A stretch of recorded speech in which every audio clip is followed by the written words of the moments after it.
Togolaises, Togolais, Africaines, Africains, vous, nos amis en Europe, en Asie, aux États-Unis, nos amis en Amérique en général et dans les îles des grands océans, nous sommes tous témoins cette semaine d'une visite officielle qui attire l'attention de tous les observateurs politiques avertis.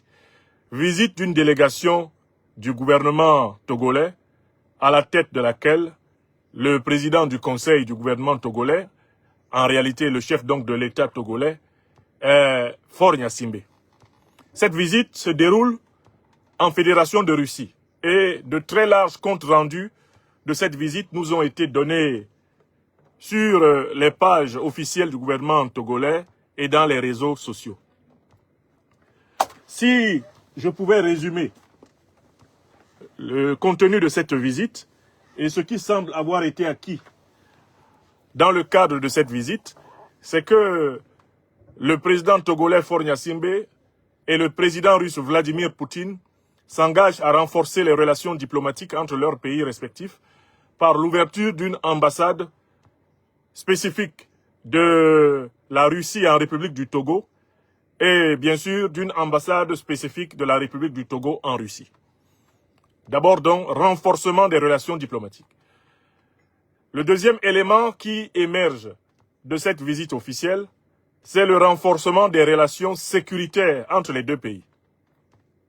Sur la base d'un accord de partenariat de défense, le Togo et la Russie s'engagent à s'assister mutuellement sur le terrain de la défense, ce qui suppose l'arrivée imminente, en Russie, d'experts militaires togolais pour travailler avec leurs collègues russes, ce qui suppose l'arrivée imminente au Togo d'experts militaires russes pour travailler avec leurs homologues togolais. Il y a un troisième élément qui a attiré notre attention en observant les conclusions et les déclarations autour de cette visite officielle, c'est l'élément géopolitique et géostratégique.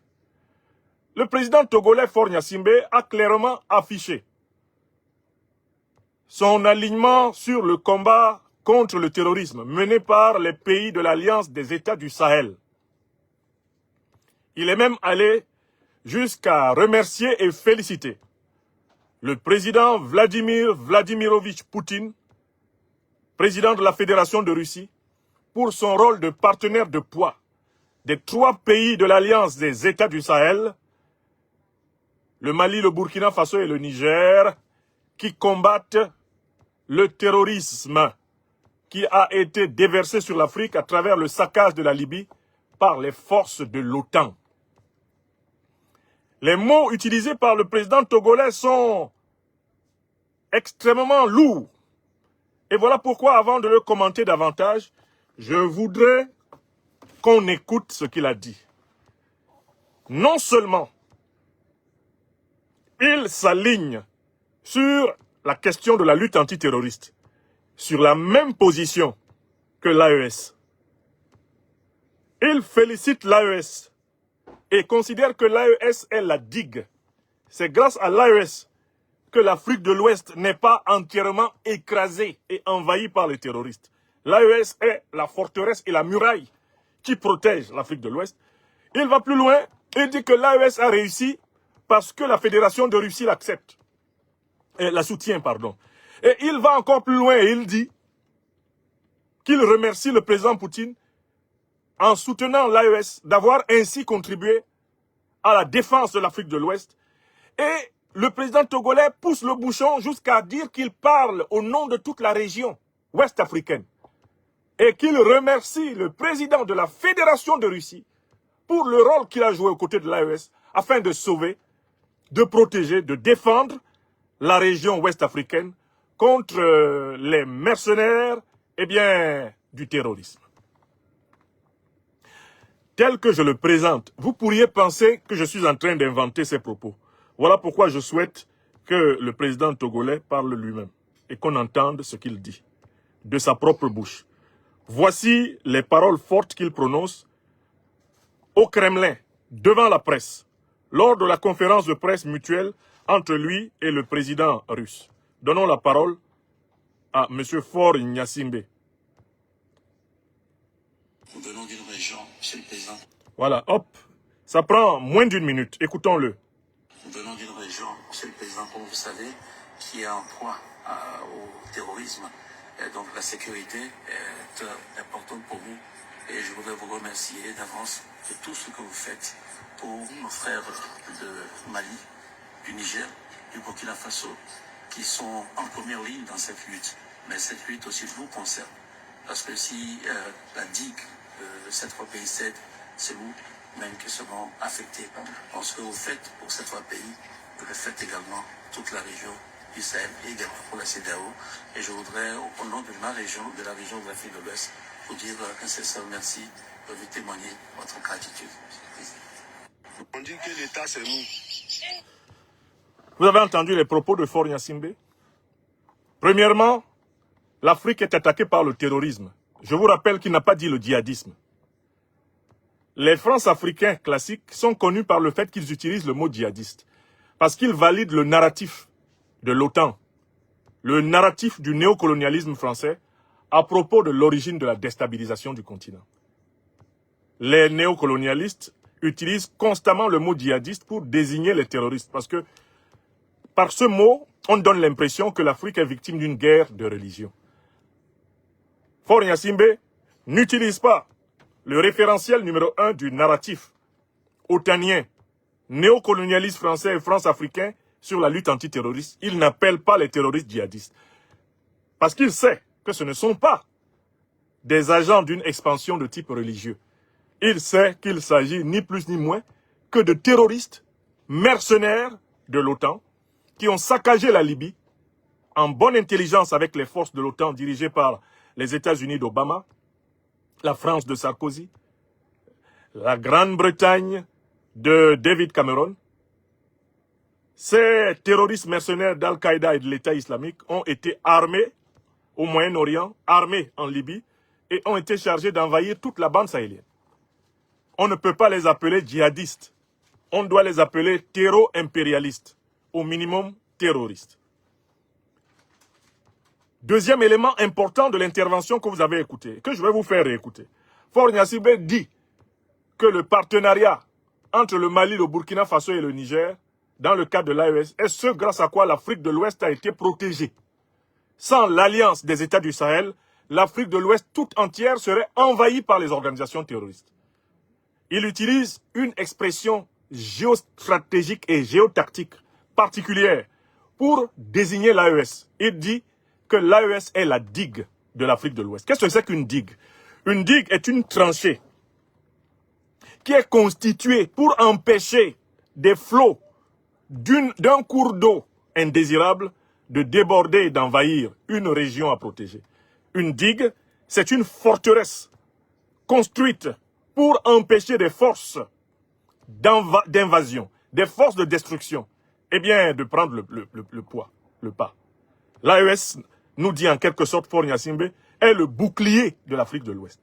Je vous rappelle qu'à aucun moment, il ne cite le nom d'une organisation moribonde, lâche, néocolonisée, criminelle, indigne, abjecte, une organisation vomissure qui s'appelle la CEDEAO.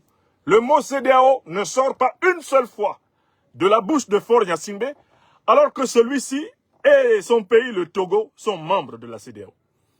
Faure Gnassingbé se comporte littéralement à Moscou devant Poutine comme s'il était un État membre de l'AES. Car sur le plan de la terminologie, il aligne tous ces termes sur ceux d'Assimi Goïta, de Ibrahim Traoré et d'Abdourahmane Tchani. Et il va plus loin. Maintenant, il remercie la Fédération de Russie pour l'aide qui a été apportée à la digue, c'est-à-dire au Mali, au Burkina Faso et au Niger. Il dit pour l'aide qui est apportée au Sahel, tout le Sahel. Et là, c'est un désaveu direct qui est affirmé contre les néocolonialistes français et leurs forces Barkhane. C'est un désaveu direct contre la force européenne, Eurocap, ECAP Sahel, etc. C'est un désaveu direct contre toutes les forces de l'ONU, telles la MINUSMA, qui ont perdu plus de 10 années au Mali. C'est un désaveu direct de l'OTAN que de féliciter la puissance qui est considérée par les néocolonialistes français comme leur ennemi, qui est considérée par l'OTAN comme son ennemi, et contre laquelle l'OTAN se bat à travers son proxy l'Ukraine. C'est un désaveu total de l'alliance militaro-politique occidentale que les propos du président Faure Gnassingbé constituent. Donc maintenant, réécoutez à nouveau, parce que c'est toujours bien d'écouter au moins 3 fois. Le rappel sauve l'âme. Réécoutez à nouveau ce qu'il a dit. Les propos qu'il a tenus sont d'une gravité extrême. Gravité extrême. Nous venons d'une région, c'est le président, comme vous savez, qui est en proie au terrorisme. Et donc la sécurité est importante pour nous. Et je voudrais vous remercier d'avance de tout ce que vous faites pour nos frères de Mali, du Niger, du Burkina Faso, qui sont en première ligne dans cette lutte. Mais cette lutte aussi nous concerne. Parce que si la digue de ces 3 pays cède, c'est nous même qui seront affectés. Ce que vous faites pour ces 3 pays, vous le faites également toute la région du Sahel et également pour la CEDEAO. Et je voudrais, au nom de ma région, de la région de l'Afrique de l'Ouest, vous dire un sincère merci de vous témoigner votre gratitude. On dit que l'État, c'est nous. Donc, en l'écoutant bien, j'entends à la dernière phrase également pour la CEDEAO. C'est-à-dire que Faure Gnassingbé dit que Vladimir Poutine protège la CEDEAO. Que si la CEDEAO est encore vivante, si les pays de la CEDEAO ne sont pas envahis par les terroristes, c'est grâce à Poutine. C'est un désaveu complet de la doctrine classique de la CEDEAO, selon laquelle c'est l'OTAN, c'est l'Union européenne, c'est la France, ce sont les États-Unis, etc., qui garantissent la lutte antiterroriste sur le continent. Donc, vous avez bien écouté. Maintenant, on va analyser sur un autre plan les propos du président togolais. La première question que nous devons nous poser est la suivante. Pourquoi Faure Gnassingbé, qui est héritier d'un régime issu du colonialisme et du néocolonialisme français, pourquoi Faure Gnassingbé fait-il ce pas vers Moscou? Ça, c'est la première question à laquelle il faut répondre. Parce que si on ne sait pas pourquoi il fait ça, on ne peut pas comprendre le risque qu'il prend.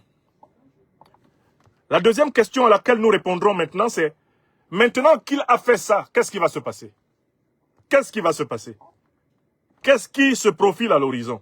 Qu'est-ce qui va se passer? Donc, sans plus tarder, répondons à la première question. Pourquoi Faure Gnassingbé fait-il ce pas décisif vers la Russie?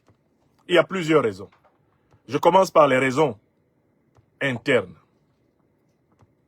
Il fait ce pas décisif vers la Russie parce qu'il a observé que les opinions populaires africaines, y compris l'opinion populaire togolaise, sont remontées contre le néocolonialisme français, contre le colonialisme français et contre tout le système mafieux de la France-Afrique.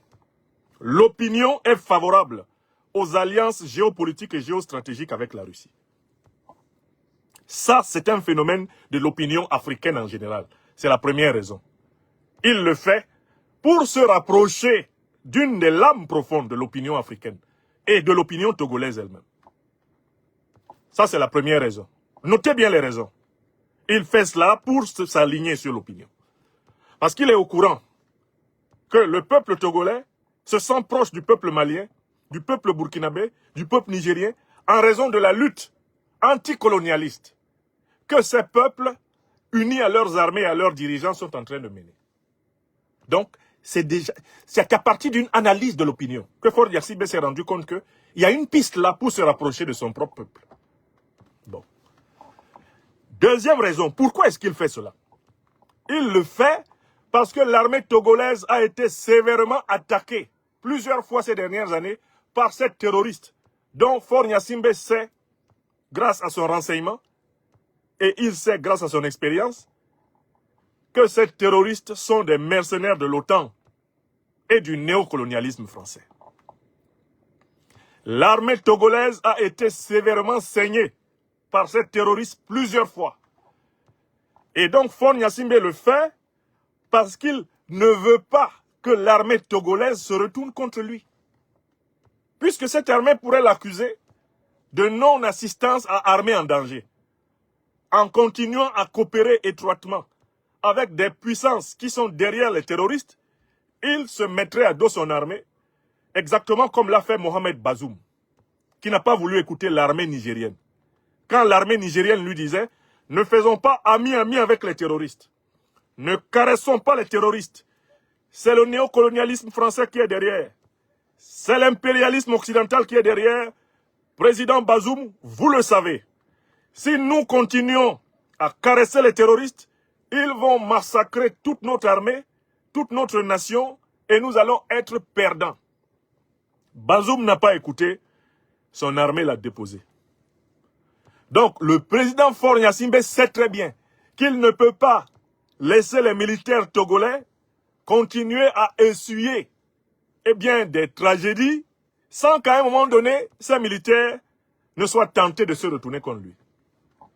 Donc, le pas vers la Russie est une manière aussi de souder sa relation à son armée et de leur dire « Je suis solidaire de mes soldats qui ont été tués par les terroristes et je ne vais pas continuer à faire preuve de négligence et de laxisme envers les puissances qui financent, qui arment, qui renseignent les terroristes qui ont tué mes soldats. » Est-ce que vous notez les raisons?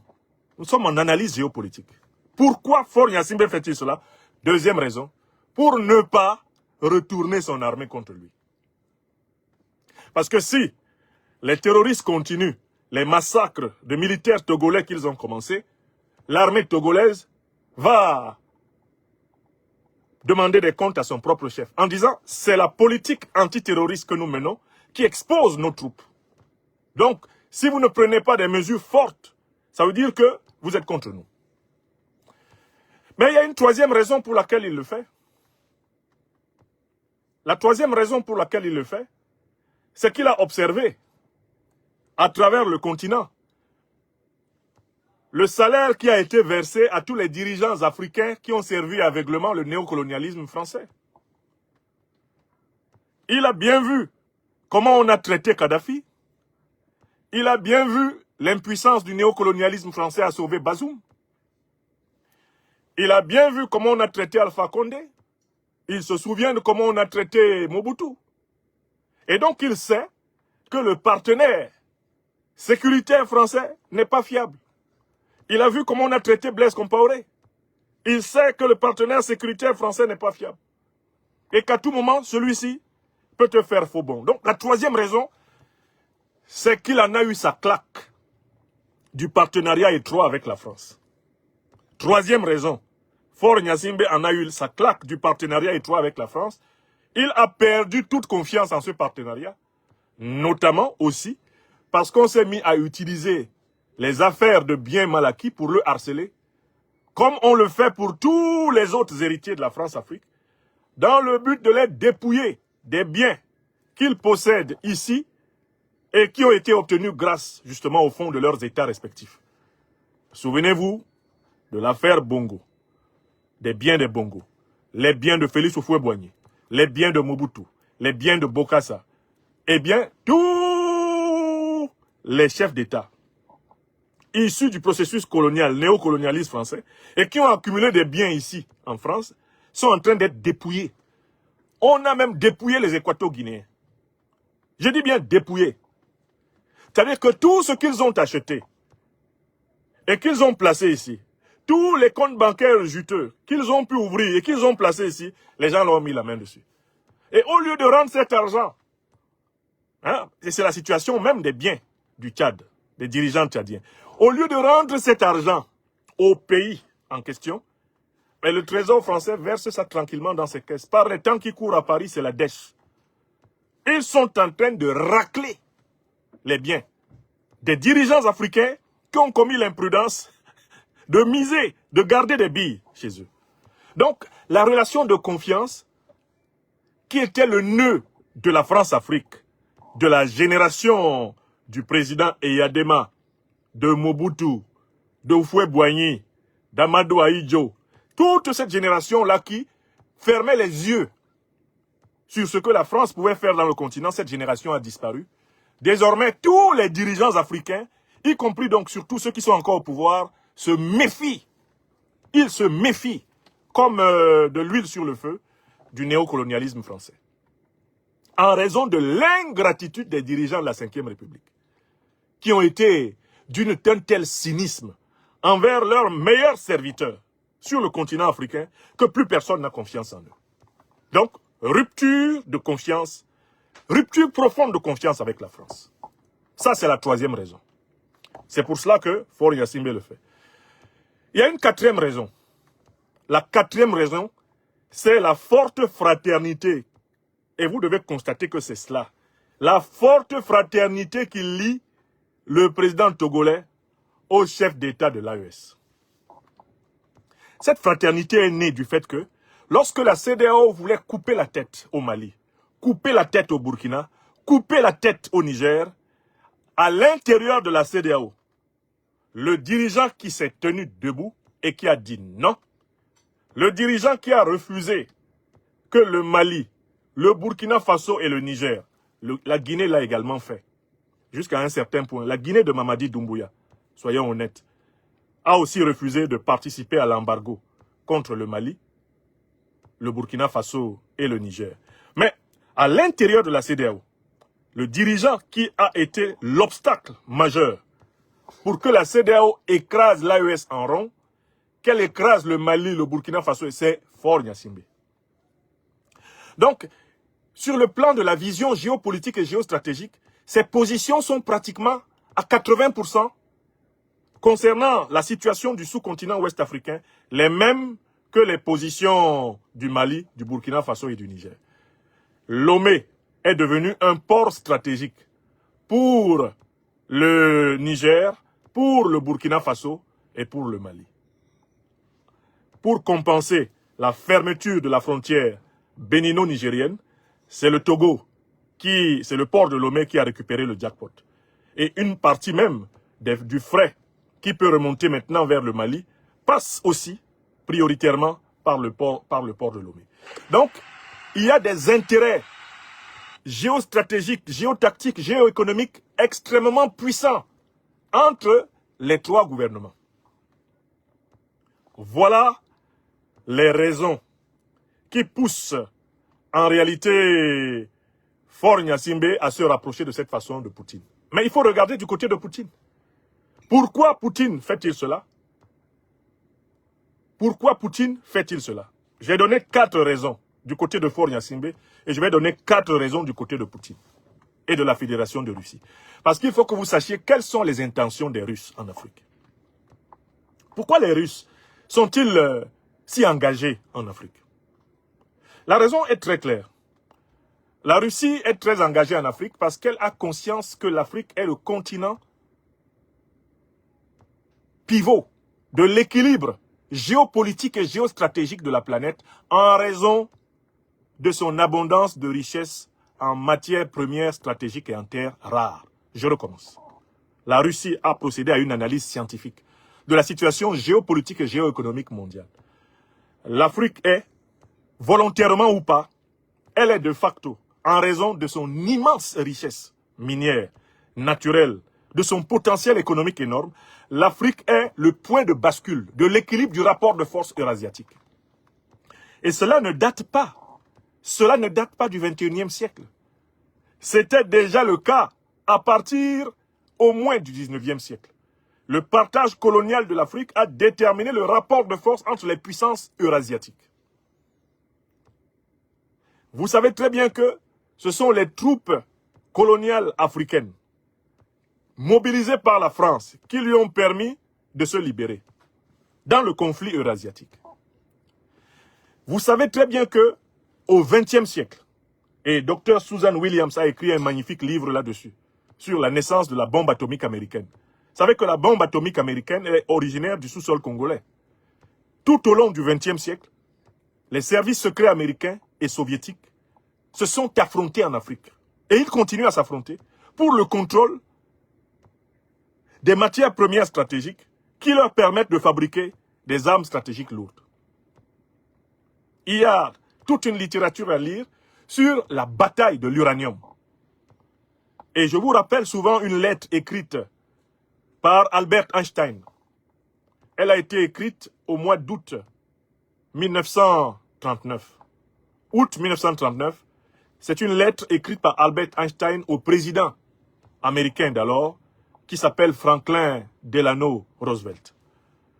Einstein, physicien, juif allemand, émigré aux États-Unis et travaillant sur le programme de l'arme nucléaire, comme application d'ailleurs de ses recherches en physique quantique et dans la théorie de la relativité, Einstein dit ceci à Roosevelt, je résume, « Nous devons tout faire pour contrôler la République démocratique du Congo parce qu'elle a un réservoir minier d'une telle importance. Elle possède des réserves en uranium qui sont d'une telle importance qu'il ne faut pas que ces réserves se retrouvent entre les mains des ennemis des États-Unis. Nous devons donc veiller à avoir un contrôle sur la République démocratique du Congo afin de nous assurer de l'uranium congolais et de ces autres matières stratégiques qui sont utiles à notre industrie militaire. » Et Einstein d'ajouter, nous avons découvert une manière d'utiliser l'uranium pour être capable de produire des masses d'énergie considérables qui peuvent autant servir pour le nucléaire civil que pour le nucléaire militaire. Einstein, Szilard, Fermi, des physiciens au service des États-Unis, souvent d'origine allemande, polonaise, etc., sont les artisans de la première bombe atomique. Et ce sont eux qui ont trouvé la formule qui a permis de bâtir les bombes lancées sur Hiroshima et Nagasaki avec l'uranium qui avait été récupéré dans le sous-sol congolais. Pourquoi je vous fais cette longue digression? Pour vous expliquer que Vladimir Poutine et les dirigeants de la Fédération de Russie savent que l'Afrique est immensément riche. Ils ont donc pris le choix suivant. Collaborer, coopérer le plus étroitement avec le plus grand nombre de pays africains pour que les richesses immenses de l'Afrique ne profitent pas à l'Occident qui veut écraser la Russie. Seulement, dans cet objectif, Poutine et ses camarades ont compris qu'il faut faire différemment des néocolonialistes français et des impérialistes occidentaux. Au lieu de vouloir imposer aux Africains leur style de gouvernement, au lieu de vouloir imposer aux Africains une monnaie coloniale, au lieu de vouloir imposer aux Africains une langue coloniale, au lieu de vouloir imposer aux Africains des valeurs sociétales qu'ils ont récusées, la Fédération de Russie a choisi de s'appuyer sur la camaraderie de lutte anticolonialiste, anti-impérialiste entre les soviétiques et les mouvements de libération africains tout au long du XXe siècle.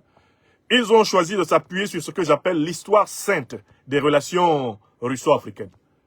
C'est sur là qu'ils s'appuient pour dire aux Africains, nous ne ferons pas à l'Afrique ce que la France, la Grande-Bretagne, l'Allemagne, le Portugal, l'Italie, l'Espagne, les États-Unis, les puissances négrières du Moyen-Orient lui ont fait. Nous nous présentons comme des partenaires qui sont prêts à vous apporter ce dont vous avez besoin, à condition que vous nous donniez aussi ce dont nous avons besoin. Ce qui s'appelle le partenariat gagnant-gagnant. Donc il faut qu'il soit clair pour tout le monde que la Russie n'est pas en coopération étroite avec l'Afrique pour les beaux yeux des Africains. Elle est en coopération étroite avec l'Afrique parce que cela lui permet d'empêcher ses ennemis d'accumuler une puissance supérieure à elle dans le grand bloc continental eurasiatique. L'Afrique est renforcée dans son effort de souveraineté par la Russie parce que la Russie ne veut pas que l'Occident continue de spolier l'Afrique. Elle veut pouvoir avoir un allié de plus. La Russie veut faire de l'Afrique un allié fort dans le nouveau monde multipolaire qui est en construction avec la Chine, avec l'Iran, avec l'Afrique du Sud, avec le Venezuela, avec le Brésil. Bref, l'ensemble des puissances qui refusent de se soumettre à la continuation de l'hégémonisme occidental. Donc, Vladimir Poutine, de ce point de vue, pratique une politique très réaliste sur le continent africain. Tout gouvernement africain qui veut coopérer avec la Russie coopère avec lui. C'est ce que j'ai observé. Poutine ne regarde pas, lui et ses compagnons ne regardent pas des histoires liées à la politique interne du pays. Que le pays soit une démocratie ou qu'il soit une autocratie. Dès lors qu'il s'entend avec la Russie pour coopérer dans un domaine particulier, la Russie comme la Chine coopèrent. Et cela doit débarrasser les opposants aux régimes autocratiques africains, que beaucoup d'entre nous sommes. Cela doit nous débarrasser d'une naïveté, d'une illusion. Certains qui ne comprennent pas le jeu des relations internationales, certains qui ne comprennent pas le jujutsu politique internationale, auraient souhaité que la Russie s'alignât sur toutes les revendications des mouvements d'opposition aux régimes autocratiques issus du néocolonialisme français. Or, ce n'est pas la ligne de la Russie. Je pense que de tous les analystes politiques qu'on a sur la toile, je fais partie des rares à connaître maintenant la Fédération de Russie et à avoir eu l'occasion d'échanger avec les décideurs de cette fédération pour comprendre leur manière de comprendre. Il ne faut pas que les Africains se mettent à penser que les changements politiques que nous devons opérer dans nos pays, nous devons les opérer en espérant que la Russie coopère à ce que nous les réussissions. Pour le dire très simplement, la Russie n'aide personne à faire un coup d'État en Afrique. Mais si vous réussissez à faire un coup d'État et à prendre le pouvoir, que la Russie se rende compte que vous exercez réellement le pouvoir, la Russie est prête à coopérer avec vous. La Russie n'aide personne à prendre le pouvoir en Afrique.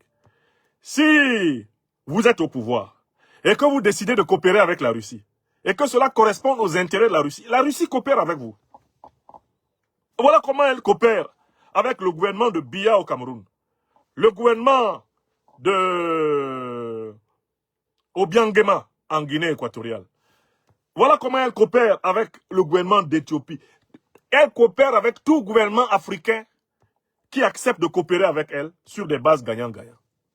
Donc, la politique étrangère de la Russie n'est pas alignée strictement sur toutes les aspirations populaires. Elle est alignée sur les intérêts vitaux russes. Et l'avantage que nous avons avec la diplomatie russe, c'est qu'elle ne ment pas. Comme la diplomatie française. Elle ne ment pas, la diplomatie russe. Ils disent, nous ferons avec vous tout ce qui est compatible avec nos intérêts. Pour ce qui est du duel politique interne à vos pays, débrouillez-vous pour mobiliser par tous les moyens que vous pouvez, les moyens d'imposer votre point de vue dans votre pays. C'est celui qui détient le pouvoir d'État, c'est avec lui que la Russie négocie. C'est la règle. Donc l'attitude que vous voyez, le président Poutine adoptée envers le président Faure Gnassingbé du Togo, c'est exactement celle qu'il a envers Biya au Cameroun. Moi, je suis opposant politique au Cameroun. Je vous dis que tant que des Camerounais n'ont pas renversé Biya, Poutine ne change pas sa politique avec Biya. Les accords qu'il a passés avec Biya, là, lui, il les respecte. Tant que Biya les respecte, lui, il les respecte. Ce n'est pas son problème de savoir si nous, opposition camerounaise, on peut ou on ne peut pas. Mais le jour où, au Cameroun, l'opposition camerounaise fait tomber Biya, Poutine sera prêt à négocier les intérêts de la Russie avec ceux qui auront fait tomber Biya. Voilà ce que certains de mes frères dans l'opposition togolaise sont incapables de comprendre. Parce qu'ils sont réfugiés dans une conception, comment je vais dire, complètement aérienne de la politique. Et ils ne se sont pas encore immergés dans le duel géopolitique et géostratégique international et dans ce qu'il a de dur. Voilà pourquoi certains vont se précipiter sur leur page Facebook pour dire « Ah, Poutine soutient la dictature ». Il ne soutient pas la dictature. Il défend les intérêts de la Fédération de Russie. Ce n'est pas le rôle de Poutine de dire si c'est Faure Gnassingbé qui doit diriger le Togo. Et honnêtement, je vous parle là de discussions que moi j'ai eues avec des diplomates. Des hauts diplomates. Pour ne dire que cela. Russes. C'est la doctrine russe que je vous explique. Vous voulez un changement dans votre pays, le Cameroun. Battez-vous pour que ce changement ait lieu. Avec les forces populaires. Si vous réussissez ce changement, si vous réussissez à conquérir les attributs du pouvoir, la Fédération de Russie est prête. Elle est prête à travailler avec vous. C'est Biya qui aujourd'hui continue de détenir ses attributs. La Fédération de Russie travaille avec lui. Donc il ne faut pas que nous, opposants africains, nous, peuples africains, nous croyons que nous pouvons sous-traiter nos luttes politiques, nos révolutions politiques internes à la Fédération de Russie. Là, on va se tromper. On va aller en désillusion. Il nous faut lutter. Et d'ailleurs, la Russie ne respecte que ceux qui luttent. C'est au fur et à mesure que vous luttez qu'elle vous respecte. Donc, pour revenir à la situation togolaise, la Russie constate l'excellence des relations entre le Togo et l'AES, ce qui favorise le rapprochement avec le Togo. La Russie constate que le Togo a donné son port à l'AES, que le président togolais a refusé de s'aligner sur la posture belligérante de la CEDEAO néocoloniale. Ça, le président russe observe cela. Et dans ces conditions, il engage la coopération. Mais ne pensez pas que le président russe ne connaisse pas l'histoire du régime togolais. Il connaît toute l'histoire de ce régime-là. Ses conseillers l'ont entièrement briefé sur comment le président Faure Gnassingbé est arrivé au pouvoir en 2005, comment le président Gnassingbé Eyadema est arrivé au pouvoir en 1967, quelle est l'histoire de la République du Togo, comment, eh bien, le président Sylvanus Olympio a été éliminé. Les Russes, ils connaissent notre histoire. Vous savez, eux, ils ont un institut entièrement consacré à nous étudier, à étudier l'Afrique. Institut d'études africaines et du Moyen-Orient et de l'Asie. Ils ont des gens là-bas qui sont toute la journée en train d'écrire des fiches sur l'Afrique. C'est nous qui ne travaillons pas assez. Parce que de la même façon, nous devons avoir des instituts spécialisés sur l'Europe, spécialisés sur l'Amérique, spécialisés sur l'Asie. Eux, ils les ont. Moi, je suis, depuis 3 ans, régulièrement invité aux travaux de l'Institut d'études africaines de l'Académie russe des sciences. Institut d'études africaines de l'Académie russe des sciences. C'est-à-dire qu'ils ont pris tout un groupe de chercheurs, pratiquement 300 à 400 chercheurs. Ils les ont mis au travail sur l'Afrique. 300 à 400 chercheurs dans toute la Fédération de Russie. Leur travail, là, c'est de nous étudier, nous. Mais c'est exactement ce que les pays africains doivent faire. Nous devons avoir des équipes spécialisées qui maîtrisent l'Amérique, qui maîtrisent la France, l'Europe, qui maîtrisent la Russie, qui maîtrisent la Chine. Et c'est grâce à cela que nos dirigeants peuvent avoir des conseils éclairés et éclairants et mener des politiques efficaces. Donc, la deuxième raison, ce sont les intérêts vitaux de la Russie qui déterminent, il faut que tout le monde le sache, qui déterminent sa politique internationale. Enfin, il y a une troisième raison pour laquelle Poutine est ouvert à l'évolution de la coopération sur les différents points que j'ai soulignés. La troisième raison, c'est que Poutine sait que Emmanuel Macron est à la tête de ses ennemis géopolitiques et géostratégiques. Si le Togo se rapproche davantage de la Fédération de Russie, cela va affaiblir davantage le néocolonialisme français. Et Vladimir Poutine est un très grand joueur d'échecs.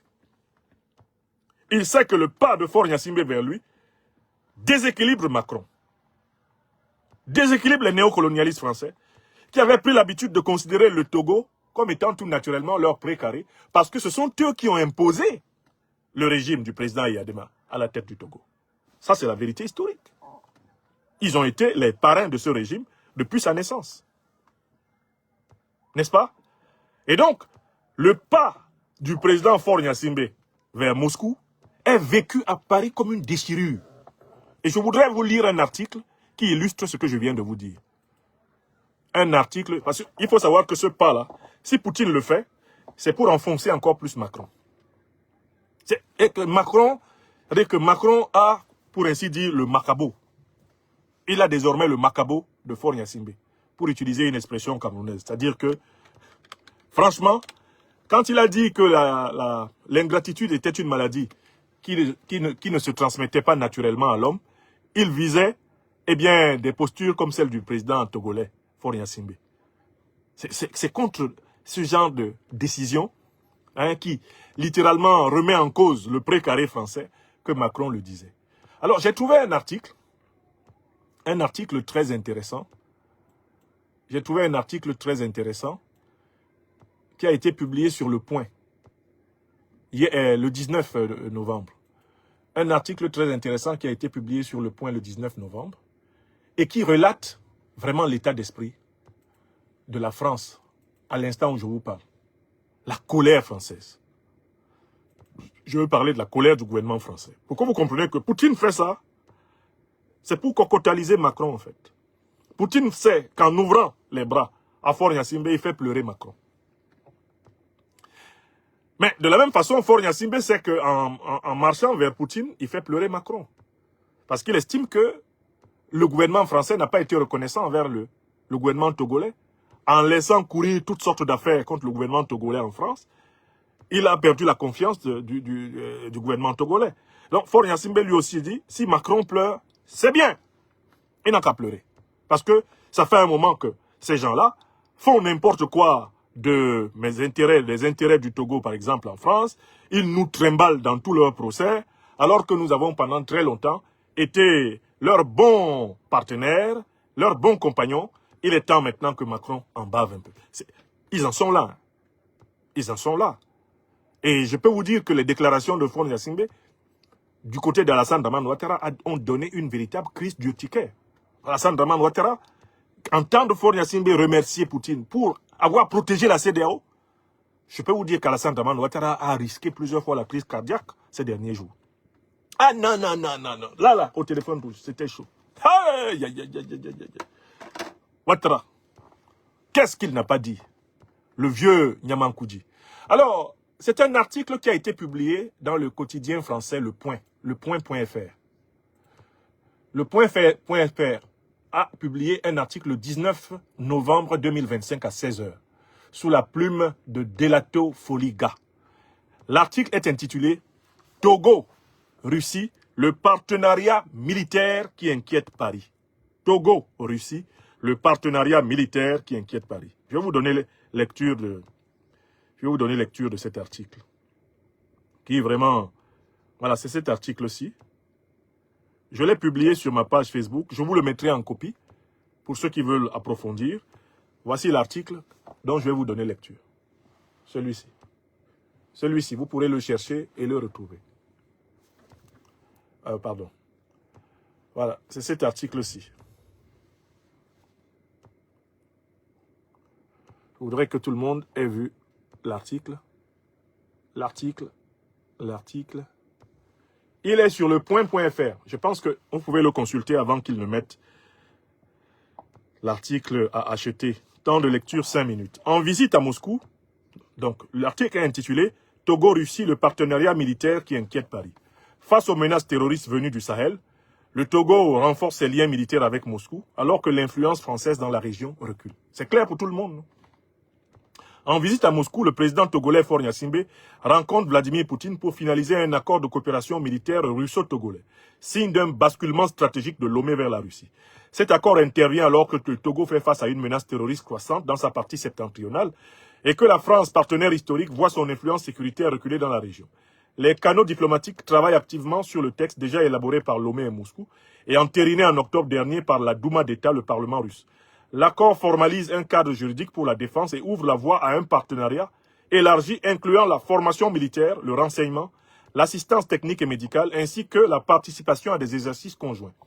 Selon Robert Dussé, ministre togolais des Affaires étrangères, leur ambition est d'avoir des partenaires fiables, disposés à une coopération mutuellement avantageuse. Fin de citation. Robert Dussé dit, c'est pour avoir des partenaires fiables, disposés à une coopération mutuellement avantageuse. Ça veut dire quoi? C'est-à-dire que le partenariat avec la CEDEAO et la France n'était pas assez fiable. C'est parce que le partenariat avec l'OTAN n'était pas assez fiable que le Togo fait ce pas. N'est-ce pas? Pour de nombreux observateurs, ce rapprochement traduit la volonté de Lomé de diversifier ses partenaires face aux défis sécuritaires dans le nord du pays. Citation.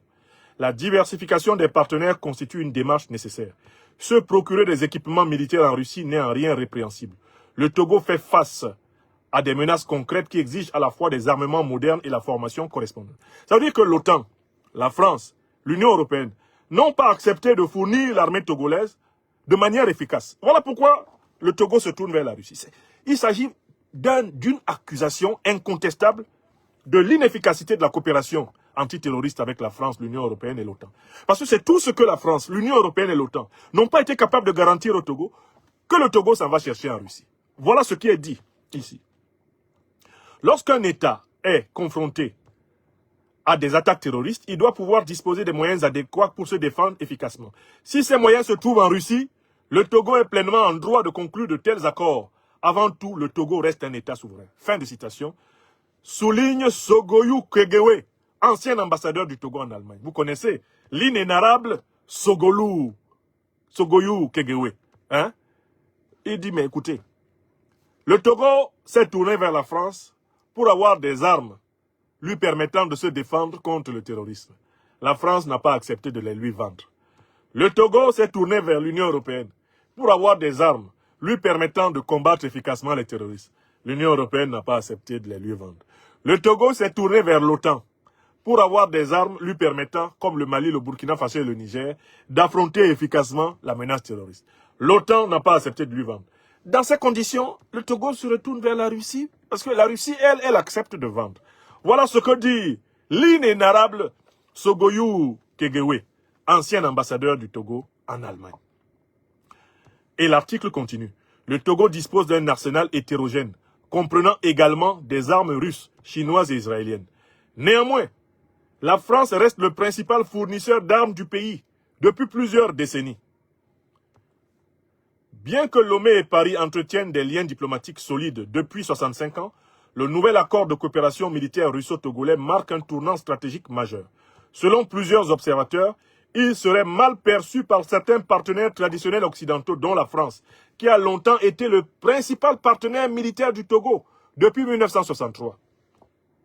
C'est-à-dire depuis la période de la chute organisée de Sylvanus Olympio. Citation. C'est sous l'administration du président Nicolas Gruniski, entre juin et juillet 63, que le Togo a signé son premier accord de défense avec la France.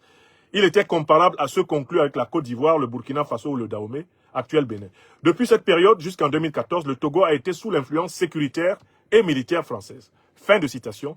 Rappelle le docteur Foli Ekwe Gada, directeur de l'Institut d'études stratégiques de l'Université de Lomé et géopolitologue. Depuis 2014, le Togo a progressivement diversifié ses partenaires stratégiques, s'ouvrant à la Chine, aux États-Unis, à la Russie, au détriment de Paris, autrefois partenaire privilégié.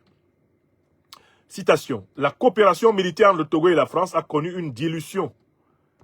La coopération militaire entre le Togo et la France a connu une dilution de l'influence française avant l'arrivée de la Russie. Fin de citation, souligne le docteur Ekwe. Pour lui, la France a perdu de sa notoriété au Sahel. Citation encore. Les revers subis lors des opérations au Mali, au Burkina Faso et au Niger, ainsi que le non-fonctionnement des accords bilatéraux ont poussé le Togo à chercher ailleurs. Fin de citation. Donc le docteur Ekwe nous dit très clairement que c'est parce que la France, du point de vue togolais, n'a pas rempli ses promesses que le Togo est allé chercher ailleurs. La Russie, par l'intermédiaire du groupe paramilitaire Wagner et désormais d'Africa Corps, affilié au ministère russe de la Défense, apparaît comme un partenaire fiable. Vous vous souvenez des mots du ministre des Affaires étrangères, Robert Dussé-Comla? Il dit que c'est parce que le Togo est à la recherche de partenaires fiables. Et voici que, par la bouche du docteur Ekwe et de ce journaliste, on apprend que, en effet, la Russie apparaît comme un partenaire fiable pour certains régimes africains, peu regardant sur les droits humains et la démocratie. Citation. La Russie inspire davantage confiance car Wagner a démontré sa capacité à mener à bien toute mission militaire sur le continent, mieux que d'autres pays. Observe Oleg Glazunov, professeur associé au département d'analyse politique de l'Université d'économie Plekhanov. Certains analystes interprètent ce rapprochement comme un désamour entre Lomé et Paris, aggravé par des accusations selon lesquelles la métropole entretiendrait des liens particuliers avec certains groupes armés sahéliens. Vous avez entendu? C'est parce que les Togolais savent qu'il y a des relations entre le néocolonialisme français et le terrorisme sahélien que les Togolais, prennent de la distance par rapport à la coopération militaire française. On continue à lire. Dans ce contexte géopolitique dans ce contexte géopolitique où Moscou multiplie des accords militaires en Afrique, Mali, Centrafrique, Cameroun, Angola, nombreux sont ceux qui estiment que la France doit réévaluer sa stratégie si elle ne veut pas perdre son influence dans les années à venir. Pour autant, des sources sécuritaires togolaises relativisent. Citation. Un officier togolais sous anonymat a dit « Cet accord avec la Russie est avant tout technique. Certes, c'est une évolution pour les deux pays, mais cela ne réduit pas pour autant l'influence sécuritaire de la France au Togo. » Fin de citation. Le point culminant de ce revirement stratégique sera l'adoption de la loi de programmation militaire le 8 décembre 2020. Couvrant la période 2001-2025, elle vise à doter les forces armées togolaises de capacités renforcées pour protéger le territoire, les populations et les institutions. Sur les 5 dernières années, plus de 700 milliards de francs CFA ont été mobilisés pour soutenir les différents chantiers prévus afin d'améliorer l'efficacité opérationnelle de l'armée face aux nouvelles menaces. Cette nouvelle orientation traduit une révision partielle de la politique de défense togolaise et implique une diversification de ses partenaires stratégiques en adéquation avec ses besoins. L'arrivée dans la région ouest africaine des puissances militaires telles que la Russie et la Chine illustre ce changement de cap. Voilà de larges extraits de cet article que je viens de vous citer. Donc on voit très bien que ce rapprochement entre le Togo et la Russie est vécu globalement par la majorité des experts comme un désamour entre le Togo et la France. Maintenant, allons-y à la conclusion de cette intervention et à la réponse à la deuxième question que nous devions affronter. Que va-t-il maintenant se passer?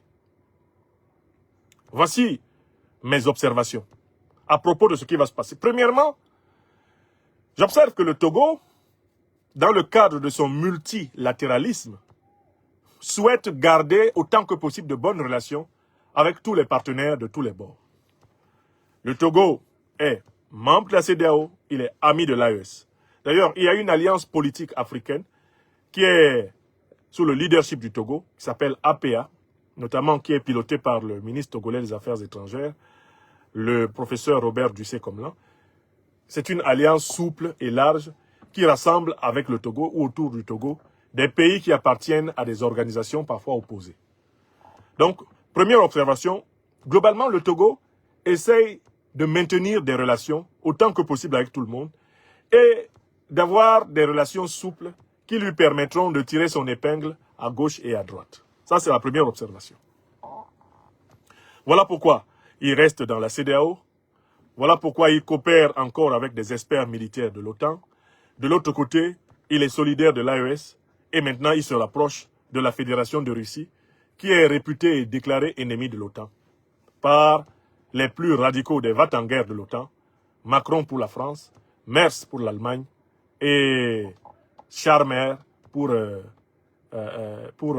la Grande-Bretagne, si j'appelle correctement son nom.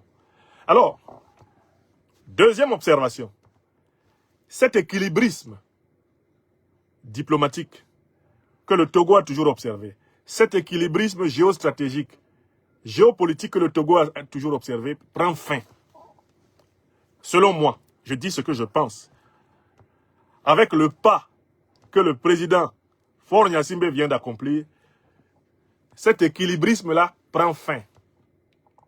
Il s'aligne globalement sur les positions de l'AES.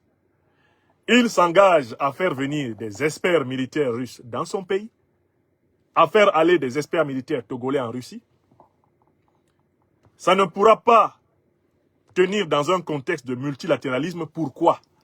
Parce que pour appliquer le partenariat militaire et sécuritaire entre la Russie et le Togo, il va falloir que les officiers russes qui vont venir travailler aux côtés de leurs collègues togolais côtoient les officiers américains, les officiers français qui coopèrent avec les autorités togolaises. Et rien que cette hypothèse-là, elle est intenable. Ce n'est pas possible. Le président centrafricain a essayé cela. Ça n'a pas marché. Ça ne marche nulle part. Vous ne pouvez pas dire que vous voulez combattre les terroristes et vous demandez à des partenaires comme les Russes d'accepter de combattre les terroristes en bonne entente avec ceux qui sont les parrains des terroristes. Ça ne marchera pas. En fait, vous êtes obligé, si vraiment vous voulez combattre le terrorisme, de fermer les vannes à l'OTAN. Je recommence. C'est pour ça que je dis que là, le président togolais a tranché.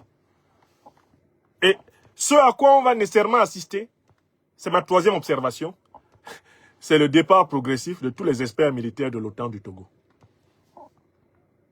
Je vous demande d'écrire ça, et puis on va vérifier. Plus va s'intensifier la coopération militaire et sécuritaire entre les forces armées togolaises et les forces armées de la Fédération de Russie, plus vous allez observer le départ à la queue leu des coopérants militaires français, des coopérants militaires de l'OTAN au Togo. Parce que quand les uns entrent, les autres sortent. Je vous demande, je vous mets au défi de me trouver un seul pays où les deux équipes militaires combattent ensemble le terrorisme. Vous me trouvez un seul pays de la Terre où les deux équipes militaires coopèrent ensemble pour combattre le terrorisme. Il n'y en a pas. Donc, à partir du moment où les autorités togolaises savent qu'en effet, derrière les groupes terroristes se trouvent les impérialistes de l'OTAN, le pas qu'elles font vers la Russie consiste à se comporter dans la lutte antiterroriste, exactement comme le Mali, le Burkina Faso et le Niger. D'où j'ai dit, et je le dis à partir de mon observation, en tant qu'expert, analyste géopolitique et géostratégique, la porte de sortie pour les coopérants militaires de l'OTAN est en train d'être ouverte au Togo. Donc ça, c'est le troisième point que vous allez observer. Quatrième point que vous allez observer. Quatrième observation. Je suis en train de faire mes observations dans l'ordre. Ceux qui m'écoutent sont en train de noter les observations. J'ai dit première observation, multilatéralisme. Le Togo essaye toujours de rester dans « on est avec tout le monde ». Mais ça ne marche pas comme ça, le monde. Dans la lutte antiterroriste, tu ne peux pas t'associer aux terroristes ou aux parrains des terroristes pour combattre les terroristes. Ça ne va pas marcher. Des tragédies vont continuer. Deuxième élément. C'est un pas extrêmement important qui est fait. Donc, vers la coopération avec la Russie. C'est un pas irréversible. Troisième observation, la conséquence de ce pas, c'est le départ des experts militaires de l'OTAN. Ils vont partir par petites grappes. Maintenant, quatrième observation, les experts militaires occidentaux, les néocolonialistes ne partent jamais sans grabuge. Je recommence. Les experts militaires de l'OTAN, là, quand tu commences à leur dire « partez », il faut t'attendre à ce qu'ils te grattent un peu. Et même qu'ils fassent mieux que ça avant de partir. Ils ne partent jamais simplement. En partant, il faut t'attendre à des séismes. Parce qu'ils font tout pour punir celui qu'ils considèrent comme n'ayant pas été reconnaissant envers eux. Macron l'a dit, l'ingratitude est une maladie non transmissible à l'homme.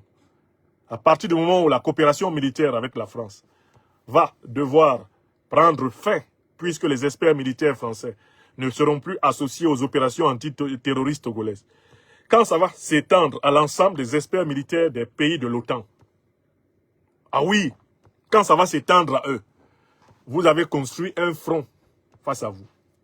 Le même front qu'affrontent aujourd'hui le Mali, le Burkina Faso et le Niger, le Togo, doit se préparer à l'affronter. Parce qu'il aura affaire à ce front. Ils ne partent jamais sans avoir dit comme Christian Cambon, président de la commission de défense au Sénat français, le Mali regrettera amèrement de s'être séparé brutalement des forces françaises. Il a dit ça. Et on est dedans. On est dans cette bataille. La dernière bataille de la tentative de coup d'État énergétique, ce n'est rien d'autre que la suite de cette imprécation rageuse de Christian Cambon. C'est la théorie de la punition contre les ingrats infrahumains. La théorie de la punition contre les ingrats infrahumains inventée par Macron. C'est elle qui s'applique contre tout pays africain qui refuse de faire les 4 volontés de l'OTAN et de ses alliés. Mais je ne peux pas conclure cette émission sans montrer que c'est d'autant plus complexe qu'il y a un autre problème. C'est que le processus de réconciliation nationale au Togo est pour le moment à l'arrêt. C'est-à-dire que ces experts otaniens ne manqueront pas de tout faire pour profiter de la fragilité du consensus politique interne togolais pour remuer dans l'après. Parce que vous savez, eux, leur force, c'est diviser pour mieux régner. Ils savent que l'opposition togolaise, eh bien, est dans une situation d'exclusion politique du pouvoir qui est tenu par le régime du président Faure Gnassingbé et que le pays est politiquement divisé. Donc, n'oubliez pas que les Otaniens, eux, ils adorent des situations comme ça. D'où la seule recommandation, le seul conseil que je puisse donner aux dirigeants togolais, le seul conseil que je puisse donner à l'opposition togolaise, c'est s'il vous plaît, il faut hâter la réconciliation nationale. Il faut hâter le rassemblement des Togolaises et des Togolais autour de la vérité, de la justice, de la solidarité. Il faut tout faire pour mettre en confiance tous ceux qui veulent véritablement participer au développement du Togo. Parce que c'est dans la division de la nation que l'OTAN, que le néocolonialisme français et l'impérial terrorisme prospèrent. Et ça dépend des autorités togolaises actuelles, du président Faure Gnassingbé. Cela dépend du leadership de l'opposition. De trouver un chemin pour construire un état de droit apaisé. Un état de droit qui permette à toutes les Togolaises et à tous les Togolais de ne plus avoir peur de faire de la politique dans leur pays. Tant que cette peur, pour certains, règne, alors même qu'ils sont sincères et qu'ils sont des patriotes et qu'ils ne sont pas des esclaves du néocolonialisme français, tant que cette peur règne, le pays est fragile. Entendra-t-on la voix d'un simple fils adoptif du Togo comme moi? M'écoutera-t-on de part et d'autre? Dieu seul le sait, nos ancêtres seuls le savent. Il faut et il suffit de dire que le pas diplomatique du président togolais vers la Russie est certes un acte tactique pour protéger son pouvoir, mais c'est aussi un acte de courage géopolitique et géostratégique. Il faut le reconnaître. Ce n'est pas parce que nous faisons des observations critiques sur la panne de la réconciliation politique interne au Togo que nous ne devons pas saluer le courage géopolitique et géostratégique dont il fait preuve. Car, en fait, dans tous les cas, il se met en danger. Le président Faure Gnassingbé, là, ce qu'il est allé faire avec Poutine, il a augmenté la liste de ses ennemis déterminés, avec un couteau entre les dents, et qui, à la première occasion, pour le frapper dans le noir, ne se feront pas prier. Je vous dis que l'état de nervosité dans lequel Alassane Dramane Ouattara se trouve actuellement. Astaghfirullah. Quand Alassane Ouattara a pris connaissance des déclarations du président Faure Gnassingbé à Moscou, mais Alassane Ouattara, mais il a failli s'étouffer avec sa salive. Mais c'est Niamoro, mais il a osé parler au nom du Togo, celui-là. Pardon, il a osé parler au nom de la CEDEAO, la région ouest-africaine. Mais il se prend pour qui, Faure Gnassingbé? On dit, mais patron, calmez-vous. Chou, faut te calmer. Tu risques de faire une crise cardiaque, Chou, attention. Alassane Dramane, mais il ose remercier Poutine, comme Poutine nous a sauvés de quoi? Le Mali, le Burkina Faso, le Niger, ils sont la digue de qui? Mais ce Faure Gnassingbé va avoir affaire à moi. Hein. On se connaît à Abidjan ici en détail. Ah non. Ça, je vais jamais accepter ça. Ouattara s'est précipité sur son téléphone rouge, a appelé le patron. Patron, tu te rends compte de ce qu'il est en train de dire à Moscou, Faure Gnassingbé? Est-ce qu'il sait qu'on l'entend jusqu'à Paris? Est-ce qu'il se rend compte? Il est malade ou quoi? Mais je vous dis, Alassane Ouattara était en transe. Il était en transe. C'est-à-dire que quand tu prends la petite vidéo là, si tu veux énerver Ouattara, tu prends la petite vidéo là, quand il passe, tu mets le volume. Et il entend Faure Gnassingbé en train de féliciter Poutine, de remercier Poutine d'avoir participé à la défense de l'Afrique de l'Ouest, de remercier Poutine au nom du Burkina Faso, du Mali, du Niger, de remercier Poutine au nom de la CEDEAO. Santa Maria. Je crains même que dans les prochaines heures, la CEDEAO publie un communiqué pour désavouer Faure Gnassingbé. Parce que les néocolonialistes sont tellement en colère. Ils sont en train d'appeler le président de la commission de la CEDEAO. C'est pas possible, vous ne pouvez pas accepter ça. Vous lui avez donné mandat pour aller parler au nom de la CEDEAO. Donc, dans les prochains jours, là, vous allez assister à une tension. Certains des plus grands valets de la France-Afrique et la CEDEAO vont demander au Togo de quitter l'organisation. Au nom de Dieu, vous allez voir ça. Et oui, vous allez voir. Ça va barder à Bardaï. Mais tous ces événements, le Togo serait capable d'y faire face s'il est rassemblé, s'il est uni et apaisé, si ceux qui souffrent sont soulagés, si ceux qui sont exclus, eh bien, sont inclus. Si le pays retrouve un chemin d'espérance et d'harmonie, il serait capable d'affronter ces défis en association ferme avec l'Alliance des États du Sahel et dans le cadre du jujutsu géopolitique et géostratégique du monde multipolaire. Hélas, ceci ne dépend pas de moi. Et cela ne dépend pas de la plupart d'entre ceux qui me regardent ici. Cela dépend du peuple togolais. Cela dépend de l'élite politique togolaise.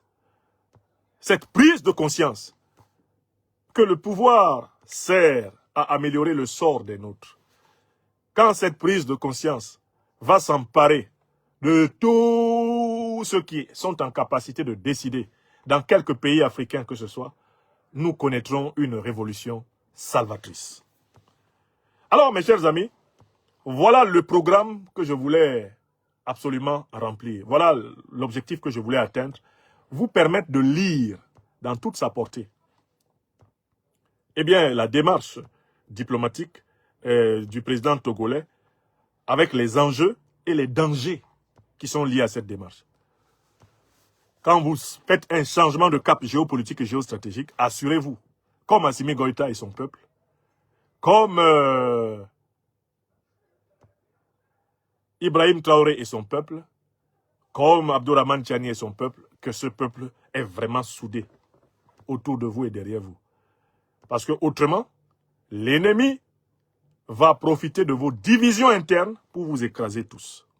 Voilà le danger que peut courir le Togo aujourd'hui et que courent tous les pays africains qui veulent s'engager dans la révolution de la souveraineté, mais qui sont affaiblis par leurs dissensions politiques internes. Et il faut que nous mûrissions, il faut que nous maturions, il faut que nous élevions nos esprits pour sauver l'Afrique. Nous ne pourrons pas sauver l'Afrique en restant au niveau de nos calculs personnels, de notre profit personnel, de notre intérêt purement personnel. Il nous faut faire acte de transcendance pour libérer l'Afrique. En tout cas, cette visite du président togolais à Moscou marquera l'histoire de la diplomatie non seulement russo-togolaise, mais c'est une étape particulière de ce que j'appelle la victoire de l'Alliance des États du Sahel. La victoire de l'Alliance des États du Sahel n'est pas qu'une victoire politique, ce n'est pas qu'une victoire géostratégique, géopolitique, c'est une victoire morale et spirituelle. Les idées de l'AES s'imposent, car quand c'est vrai, en effet, c'est vrai. Quand c'est vrai, en effet, c'est vrai. C'est pour cela que les idées de l'AES sont en train de triompher. Elles sont en train de triompher, les idées de l'AES.